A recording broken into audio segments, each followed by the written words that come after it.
Well, let's touch communion again. When you go beyond meditation into communion, that is when there is an interchange, when there is something flowing out from God into your consciousness and back again from your consciousness into God. It is like a wave of warmth that goes back and forth. Sometimes you receive in communion direct impartations, messages. They're not always in audible sounds, but they're direct impressions that you know the meaning of. And they can be very specific, like go to New York tomorrow. And my mother should have disciplined me better when I was little. She just loved me so much that she was always scared of disciplining me, fear she'd do something. Because she was sure that I was destined someday to control the sun and tell it when to come up in the morning and when to get down at night.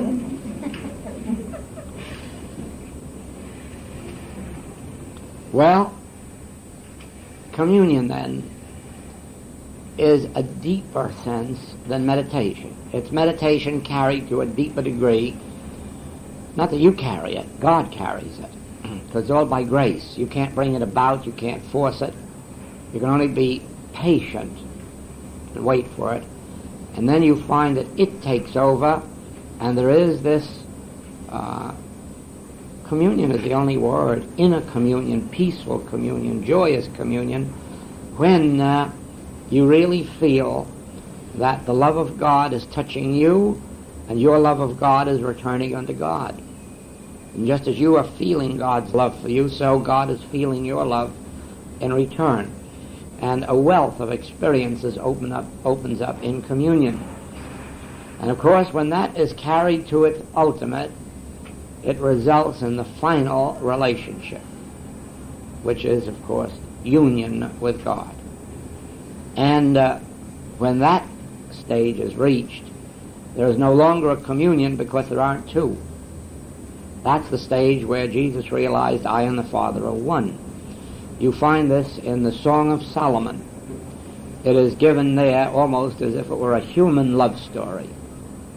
But it really isn't. It is the actual experience of divine communion, which I suppose a poet could only liken to that depth of communion that exists between men and women who are deeply in love.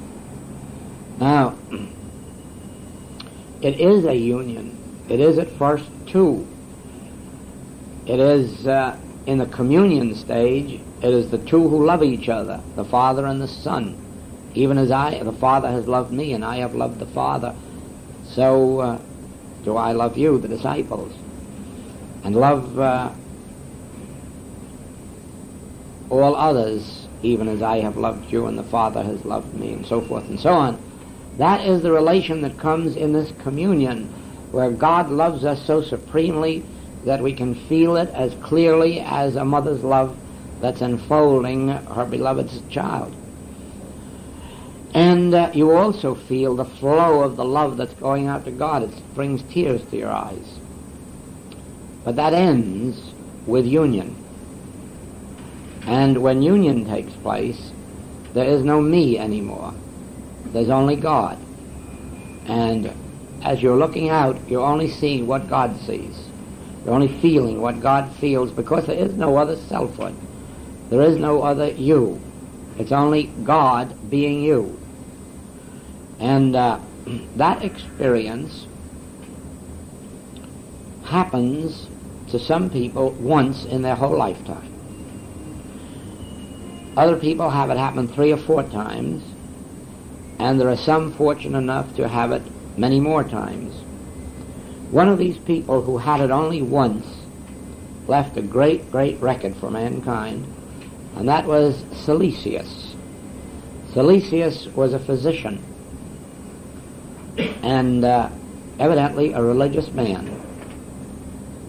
And he had this experience of union come to him, and it lasted 4 whole days. And in those 4 days he was given the whole secrets of the world. He knew everything. There was no need for him to ever have it again, because he was given everything in that 1 4-day period. He knew it all, And never again was there anything for him to know. And so he immediately gave up his work as a physician and entered a Catholic monastery. He was a Protestant, but he became a Catholic because that was the only place that offered refuge. You must remember that many, many people have given up their religion to become Catholics.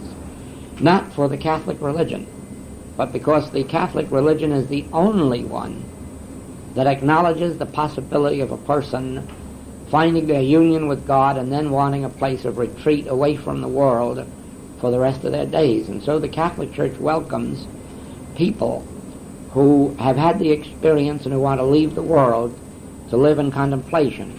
And that's what happened to this physician, Silesius. And he wrote some papers that have been published in a book. And I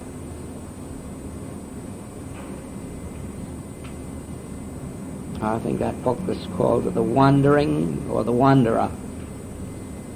The Wanderings of Silesius or The Wanderer, the sayings of the Wanderer Silesius. Anyhow, it's in a book form, modern, very thin. The whole thing can be read in a short time, but it can't be digested for a long time. But it reveals that which takes place in the soul when the soul doesn't exist anymore of itself, when God is its existence. And then all of the wisdom is revealed, and then when you come back to earth again, you know it.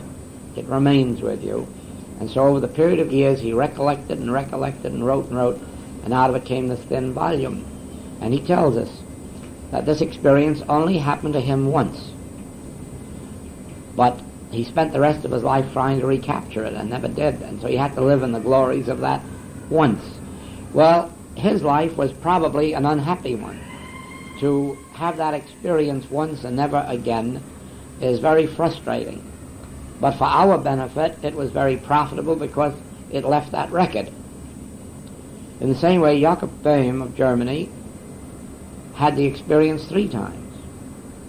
And in those 3 times, he also saw all of reality, saw this world as it is in God, not as it appears to be through our material sense, but as it is if you were divested of your material sense. The only way I can explain that is this, that if you have been around an alcoholic and can remember some of the nonsensical things they've said about this world and about people you know, so that you realize what a distorted view of man and the world they had under the influence of their drug or alcohol, and then knew them when they were sober again. And then, oh, this is a different world, and then they have this. Well, so it is with us. We are dead. Never doubt that. We are the living dead. Every human being in this world is the living dead. Because we are living, yet we are dead to everything that is real life, except in our moments of revelation or realization. We are not seeing this world as it is. Even when we are out watching the beautiful Hawaiian sunsets or sunrises or the beauties of its foliage, even then we're not beholding it as it is. We're merely beholding a human sense of it. Because in moments of inspiration and illumination, it has an entirely different appearance. I had an experience of that, which is in the 1954 letters, sitting out on the lanai at the hotel in Hawaii, when I was no longer sitting on the lanai looking out at these beautiful things that were there, but I was in the leaf of a tree looking out this way, and the next second I was up at a star looking down here, and the next second, and so the whole thing was seeing it from the center of it, not looking out of it here, much like instead of looking up at a stage setting from the audience, being in the cast and looking out at the audience. You see it from an entirely different view. All life is different. Well, now, those moments of union are precious. They're few, but they're precious, because they show us the world as the world is. They show us God's world as it is. And above all, they teach us this lesson, that if it's possible to experience it for an hour or for 4 days, it's possible to have it forever. There's only one necessity, getting ourselves out of the way. Because that's what happened in the moment of union. The self, with a small s, was gotten out of the way. Now just think that that can be prolonged, and that ultimately that can and will be our life on earth.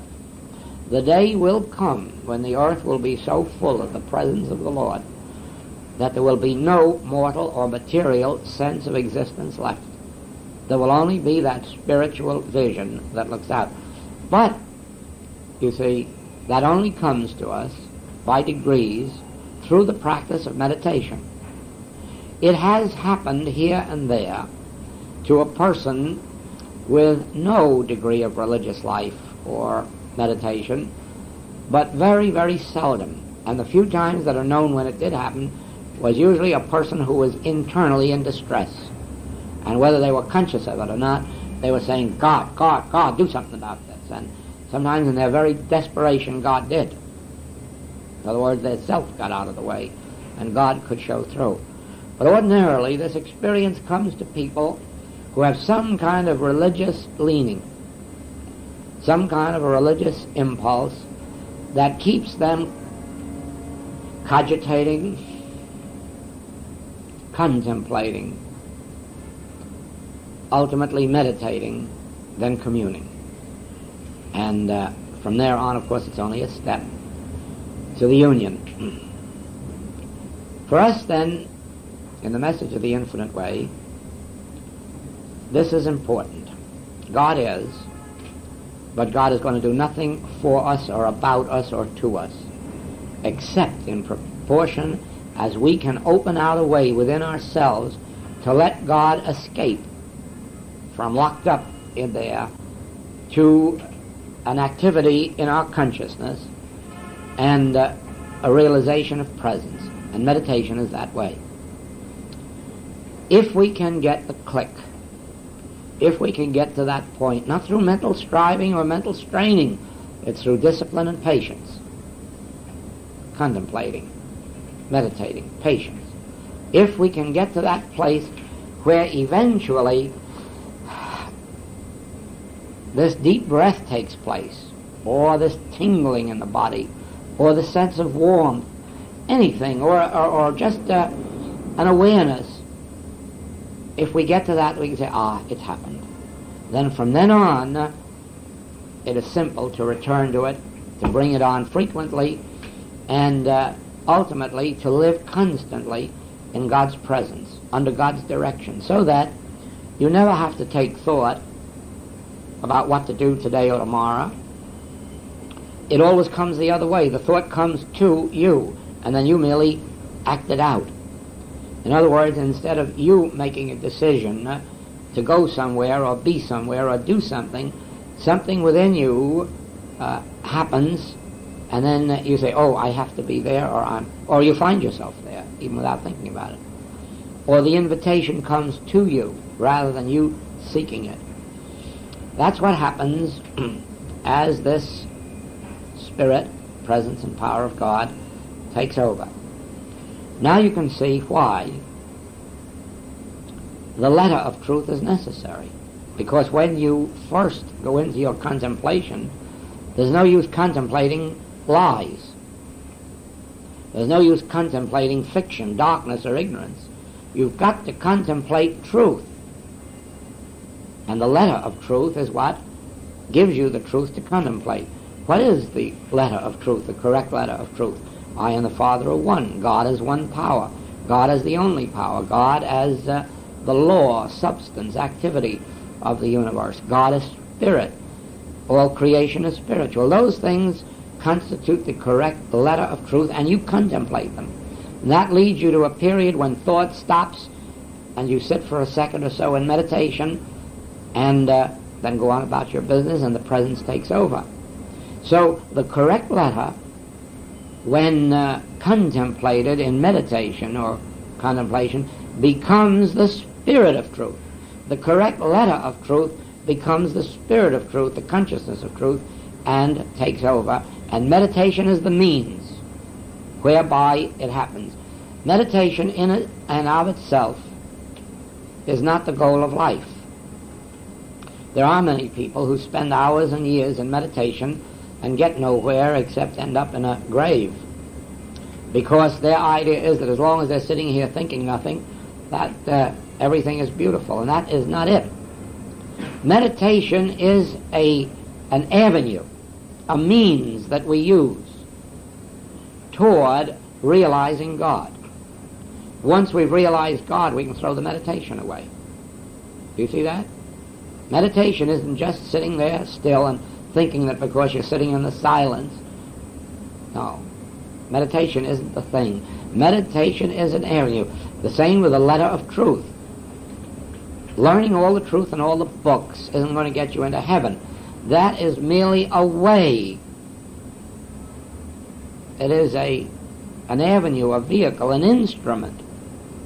It's the same thing with a person. Even the most spiritual teacher on earth can't be anything more than a way. Jesus himself said that. If I go not away, the Comforter cannot come to you. In other words, the very presence of Jesus can take you out of heaven. Certainly. It can take you into heaven if you can understand that the illumined, enlightened consciousness of Jesus is the Christ. And by your coming in contact with it, it will lift you up. Then you've got to forget Jesus and live on your illumined consciousness. Now, if he could say, if I go not away, the Comforter will not come to you, how much more should we say, I can be a help to you? Because I have been so many years on this path and lived my life as close as I know how to the principles of it, and still make every effort to live in this consciousness, I can say to you that I can be a help to you. I can be a help to you in physical, mental, moral, financial problems. I can even be a further help to you than that. I can lift you higher in spiritual consciousness than you can lift yourself, because you're doing it by your own bootstraps, and that never accomplishes the same thing as coming into the consciousness of one who has been a step before you. But then I say to you, as I have said to all of our students who have achieved the realization, now you're on your own. Now you're on your own. If you keep looking to me now after this, except for some temporary boost or lift, if you look to me further than that, now you lose the way. Because now I have revealed to you the Christ of your own consciousness. Now learn to live on it. If you get in a jam, it's just as legitimate for you to say, give me a lift, as it was for Jesus to expect his disciples to stand by with him in that terrible hour. And so it's legitimate if I can find a student ready for the experience. It's legitimate for me to turn to a student and say, come on, I'm under some heavy pressure, give me a lift. And it's legitimate for any one of my students, no matter how high they've been lifted, no matter how high they've gone, and we've had some that have experienced the complete union, it's still possible for them once in a while to say, give me a lift, but not more than that. Because they themselves, having achieved the union, now they must live as if there were no more Jesus on earth, or no more Joel on earth, or no more anybody else on earth, as if they were just themselves and their Christ realization. So it must be throughout all time. God, through his own grace, has sent prophets into the world. Whether or not he has picked this individual or that, or whether the individual, by their own depth of desire, has lifted themselves to God, is a question. But the point is that always there have been those who were spiritually illumined. Always there have been those who received during their lifetime a measure of spiritual illumination that resulted in their either founding a new teaching, giving to the world a book which has lived throughout generations and generations, or some mode or means of spiritual living. And these people, through grace, have passed on the message by voice and in writing. Since there have been writings, and then these have gone their own way. Jesus left in his time, Buddha left in his time, Lao Tzu left in his time, Mrs. Eddy left in her time. Always these people at some time or other go on. None of them remain on earth forever, because for their particular period their work has come to an end. Not that their work dies with them or leaves earth with them. No, no, no. Their work goes on and lives forever. The work of these that I'm speaking of has never died. Although the individuals have left our physical presence, their work goes on. Perhaps they had the feeling that their physical presence after a certain time would be a barrier to their students. Now, that is one of the reasons for this trip. I told you last night that I could just as well have sent word to these places where I'm going and had very large audiences. As a matter of fact, I don't mind telling you, I can use your prayers today, your support, because I'm receiving a great deal of criticism and condemnation from many places. It's in my mail. Why? Because I didn't let everybody know I was coming. Had I let everybody know I was coming, I would have been weeks and weeks and weeks on a work that I can only be here a short time for, because there are people waiting for me in Hawaii that have come thousands and thousands of miles to receive instruction. And they're sitting there waiting at their own expense while I make this trip. And I'm making this trip not to have classes or lectures, make a lot of money or take in a lot of money. I'm making this trip for one reason. The things that I said to you last night, and that I've said to you today, have to be said. They cannot be properly received by those who are not sincere students of this message. Now, as you know, everyone is free in the message of the infinite way to do all the reading of any kind of literature they want. I have no desire to govern or control it. But the deep things that I have to say can only be said to those who have gotten to the stage where all other teachings have left them, and they have come to the realization this is their way, and they want anything and everything that concerns this way.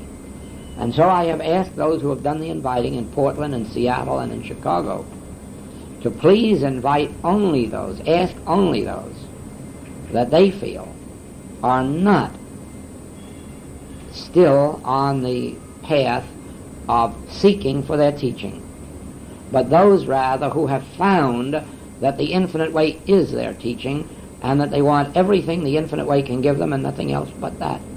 And that's why these groups are small and why they're few.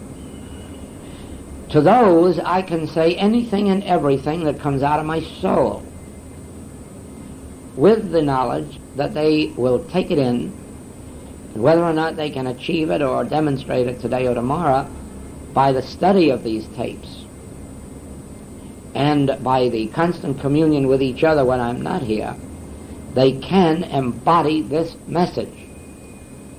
And of course, if only the amount of people that are in this room could embody this message, in 1 year there'd be thousands who were at the place where you were a year ago when we had class here. Do you see that? And that would mean that in another year they would be ready for the deeper things. I welcome to the message of the infinite way anybody who, whether what religion they're in or what they may be studying. But when I have a message of depth and importance, I want it first of all to be in the consciousness of those prepared for it. Then through them it will seep down to the others. You notice that in the last couple of monthly letters that on the back there are a few little citations called Wisdoms of the Infinite Way. And what you don't know is that there is a little volume of Infinite Way wisdoms that only 20 students in all of the Infinite Way work have ever seen.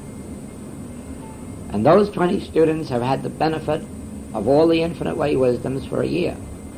Now I feel that it has percolated their consciousness to such an extent that when the rest of the world reads it, they won't be shocked, which they would have been had they read them originally, as I well know by what happened to the 20 when they originally read them.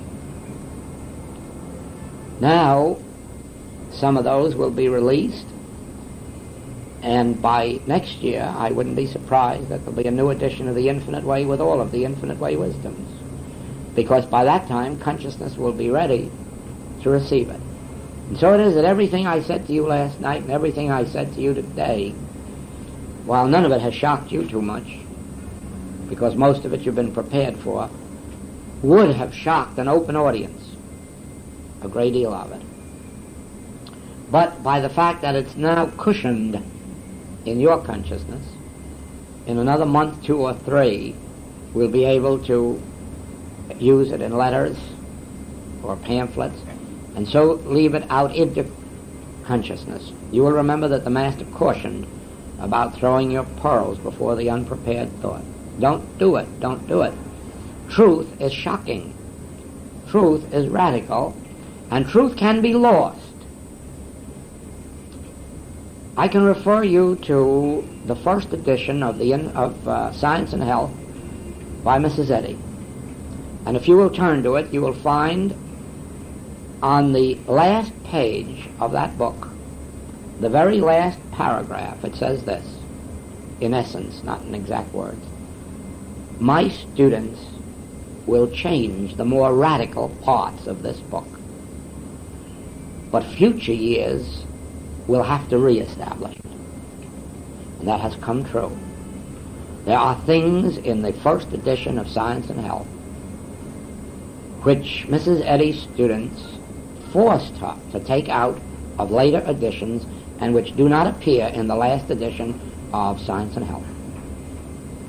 And they are the more radical statements that were revealed in that book which Mrs. Eddy said came to her from God. And it must have, because she didn't have the education or the experience to write that book.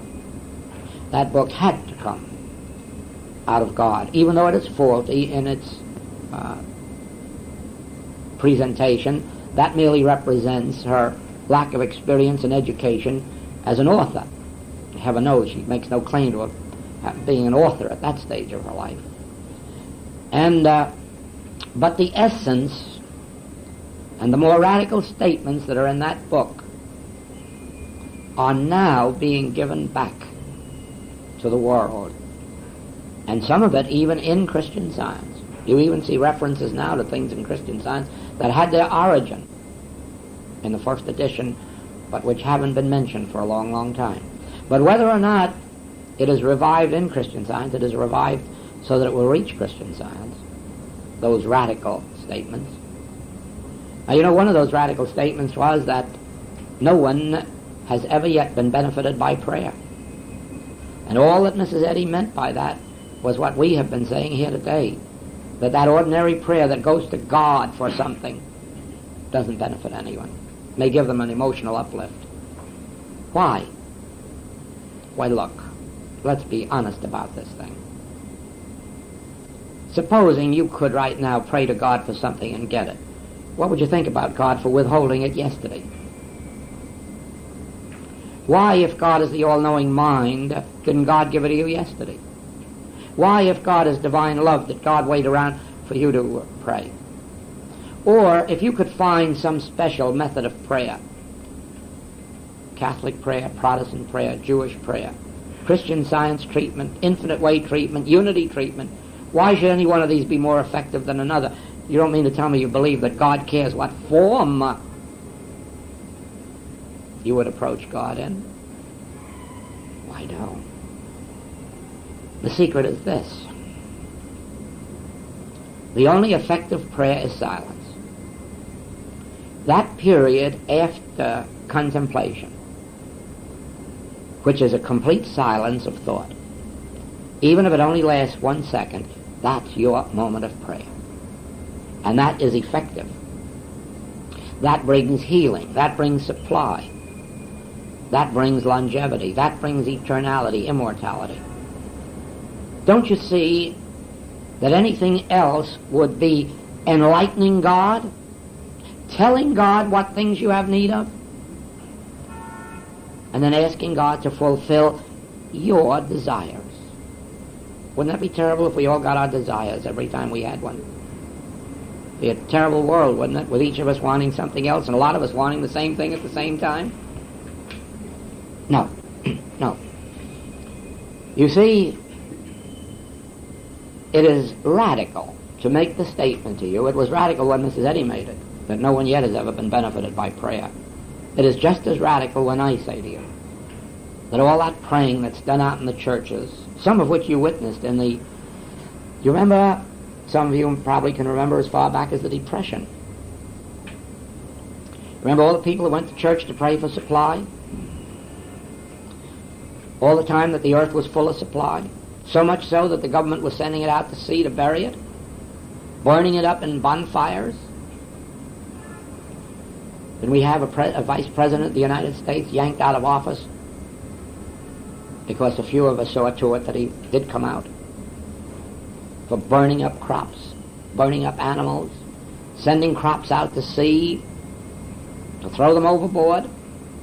So abundant was the supply, while the president said that 1/3 of our population is undernourished. Think of that. 1/3 was undernourished, but 1/2 of our crops were being sent out to sea to be destroyed or burned up. And people were praying to God for more crops. Do you see the hopelessness of that situation? Do you see that it would be possible for God to give more food than we had during the Depression? He was already filling the earth with it. The seas were filled with fish. The air was filled with birds. Crops were so plentiful. Now, anybody benefited by praying for supply? No, God knew our need and He filled this earth with it.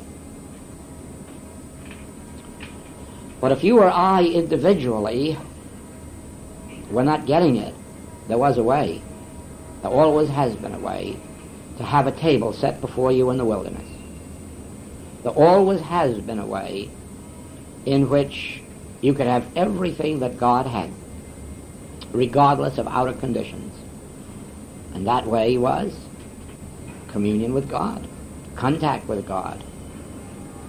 And the world calls it prayer, but the world perverted the word prayer into other meanings.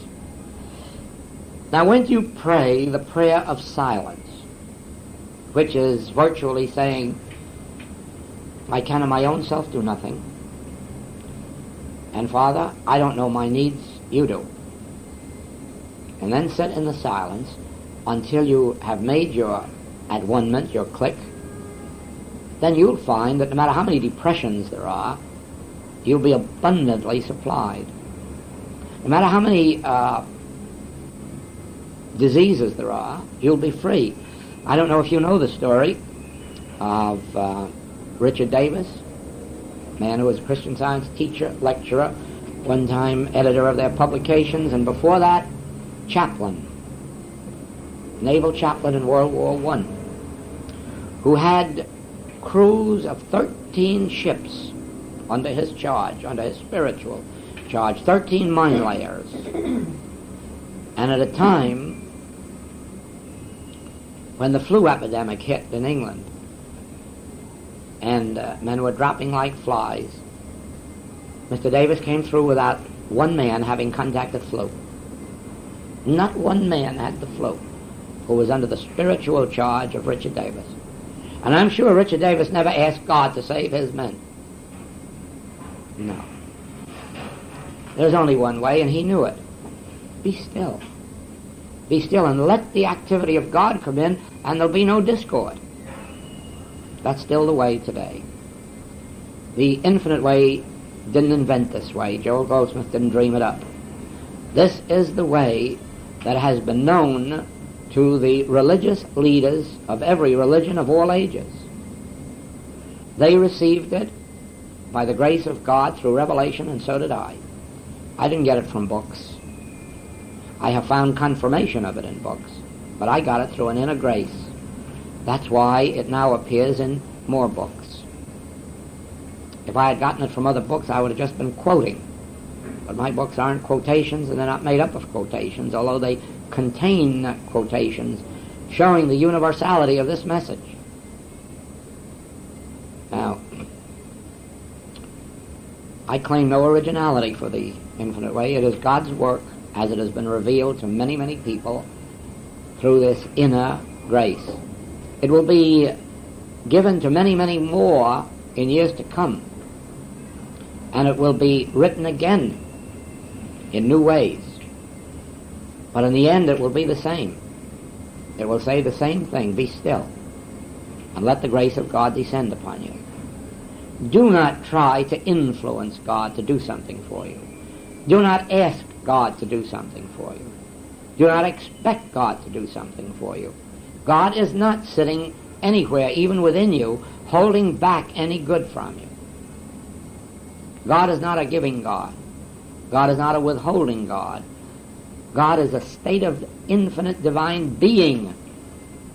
All we have to do is tune in with that, and it flows in our experience.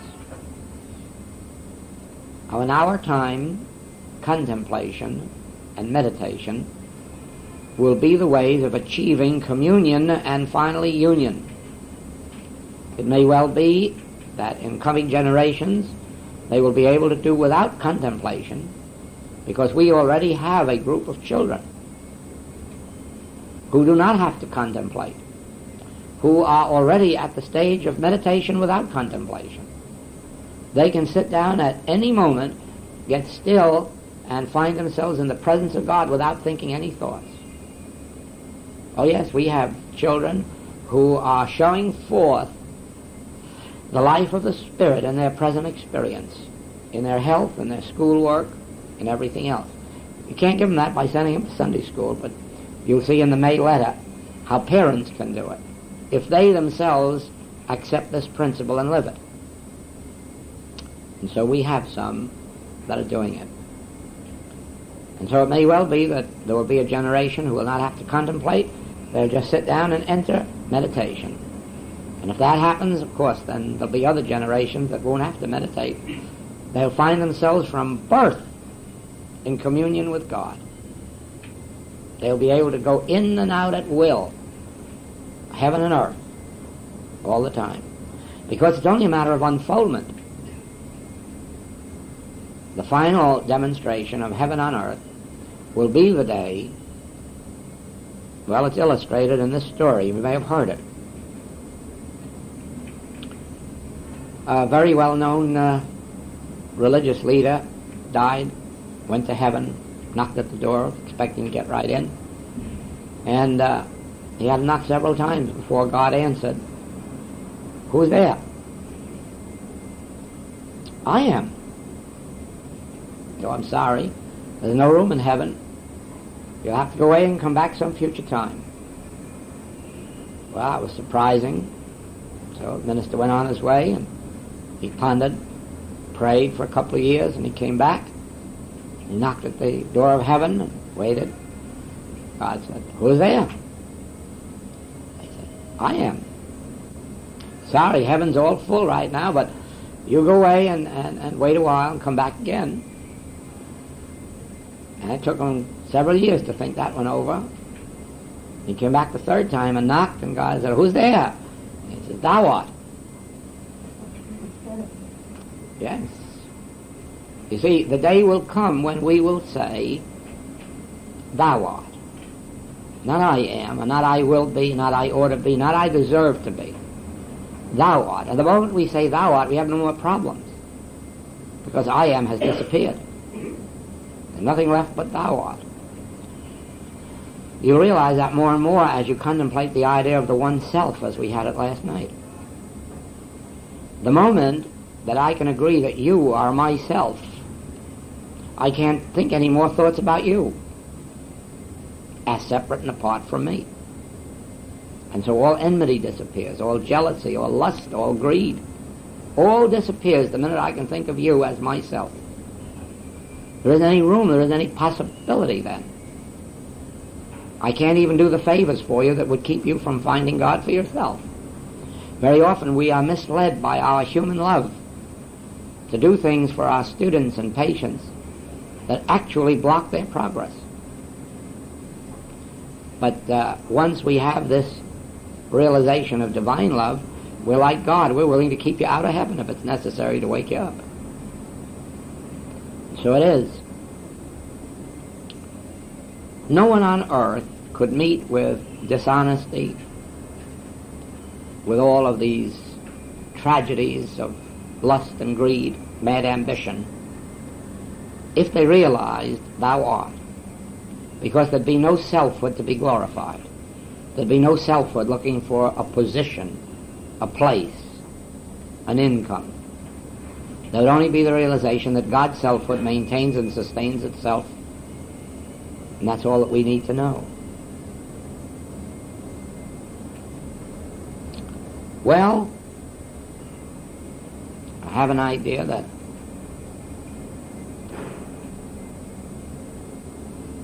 covers the ground. Do you realize what has taken place here last night and today? Have you any idea yourself of the significance of it, of the importance of it? Have you any feeling inside of you that something has got to happen from this point on to change something within you, or that you're going to have to give an accounting to yourself some future time for why you didn't wake up when you had the opportunity, when it was called to your conscious remembrance? Nobody ever has the right, when the Spirit has touched them, to go on and live their same life as they were living it before. Each one changes in some different way, not necessarily dramatically, and not in the sense of throwing your husband or wife out the window or murdering your children. Nothing like that. But a different attitude toward wife or husband or children, a different attitude toward this world. From the minute that this Spirit touches you, you have no more right to fear bombs or communism or Russia. That doesn't mean you have the right to be stupid about it or foolish about it or not alert to the fact that human experience has many traps for the unwary. But not to look on these things now with fear and hatred, but rather with a desire to understand them and resolve them within one's own being. At a class several years ago, I went out on the limb and said that world peace would take place sometime after or about 1950, 2 or 3. And you know that it wasn't long after that Mr. Stalin left the scene. And the change immediately began to take place. And his successor tried very earnestly to bring about an adjustment that could result in coexistence, and failed. But his failure had nothing to do with the fact that the change had taken place. No longer was the same attitude as there had been under Stalin, a complete, irrevocable statement that capitalism must go and communism alone survive. And with his successor's successor, there has also evidently been a continuing attempt to work out the problems of the world without war. And I noticed I came along the street today, a headline in the paper that the President says the prospects for peace are brighter than they've ever been. That's true, they are. Because regardless of any day-to-day occurrences, peace is now inevitable. Wars have been ended. I went out on a limb quite a few years ago and said there never will be World War III. Oh, there'll be lots of explosions, certainly, because at no time in the world's history has there been a cutting off of evil and a beginning of good. These things are always transitional. But the back of war has been broken.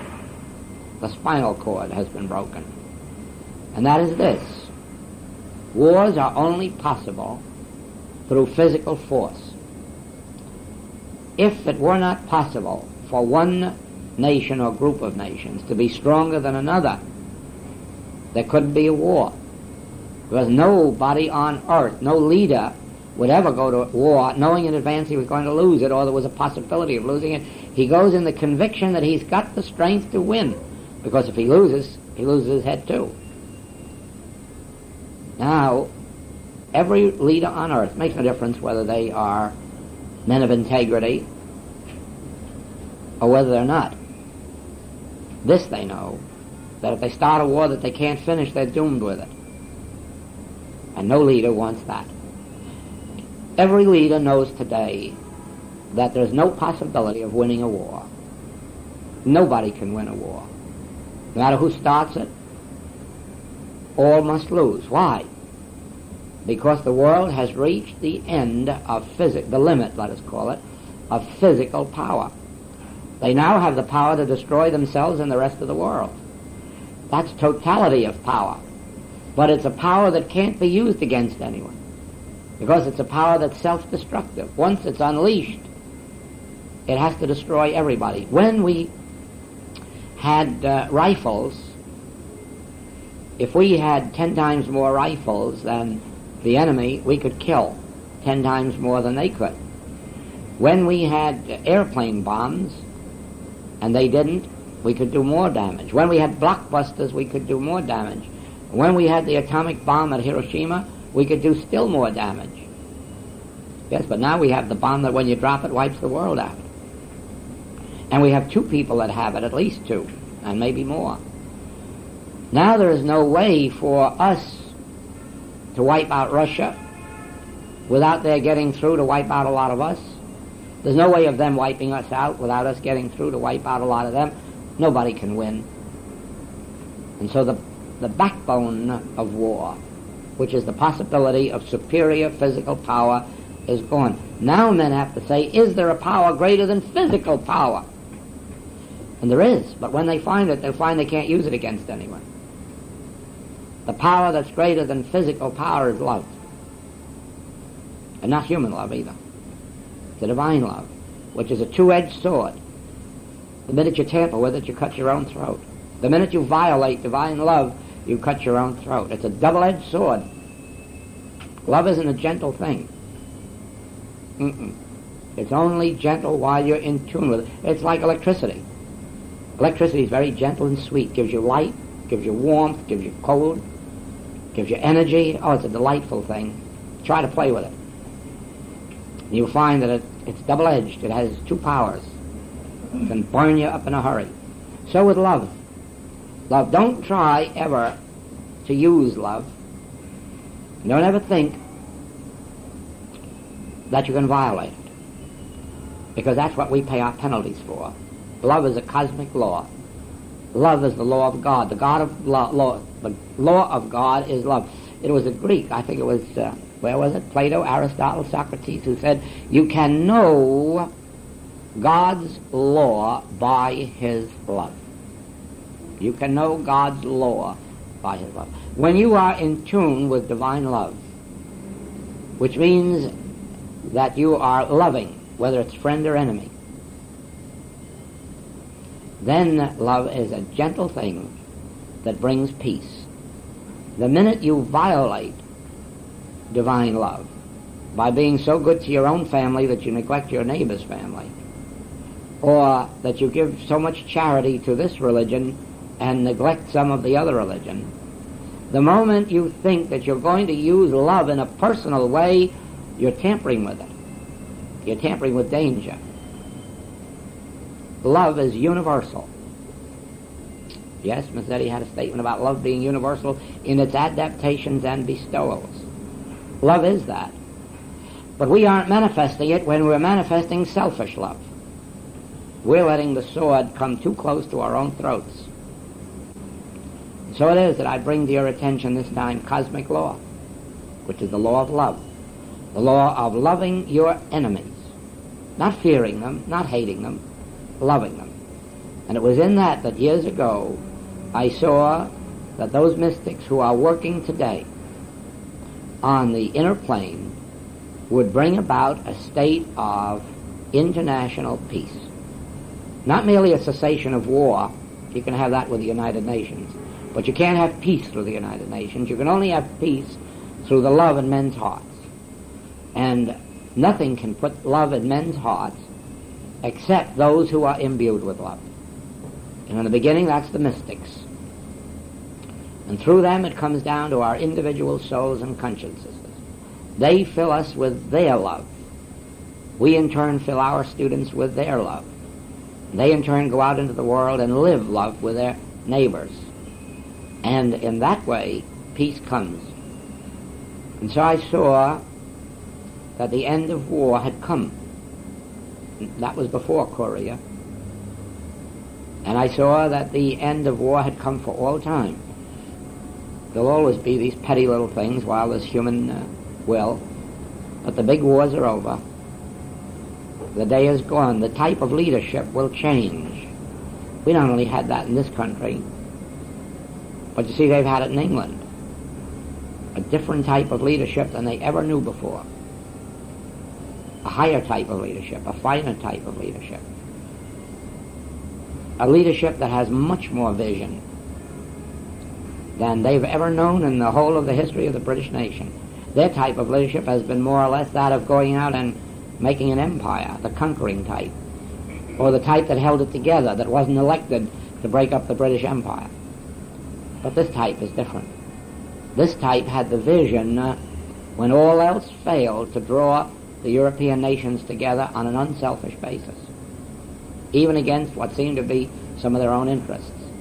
We have that in this country too. All we've had in this country is the type of leadership that saw war, foresaw war, wanted war, and couldn't be happy without war. We finally came to a type of leadership that said war isn't necessary. First time it's ever been said in our country that war isn't necessary by a great leader. It isn't necessary. Anybody can go to war in a hurry over an argument to protect their honor. It takes a deep man who's willing to suffer some dishonor for a while and work it out without war. That type of leadership is spreading all over the world. In spite of all these hates and animosities that I told you are existing in human experience, leadership is breaking through to break that up. Well, every individual who has ever come together for the purpose of realizing God has been a contributing factor. And so, yes, I think there's a couple more minutes for me to tell you this. I have been asking our Infinite Way students, first in Honolulu and other cities, if they would partake in this program which we, who have been the inner circle of Infinite Way students, have been engaged in for a long time. To set aside one period of meditation every day for about 3 minutes, in which you are not to bring in yourself or your family or your community or your nation, in which you would arise above all those problems and wait only for a realization of God for no purpose. Not for world peace, not for national prosperity, not for your own health or your family, but exclusively for a realization of God's presence without any reason for it, without any object, without desiring anything from it, more than the experience itself. You know, I know what that can be, because once in a while I have a student who comes to me and says, "Can I sit here for a little while? Don't talk, I don't want anything." And oh, you'll be surprised what I do for a student like that.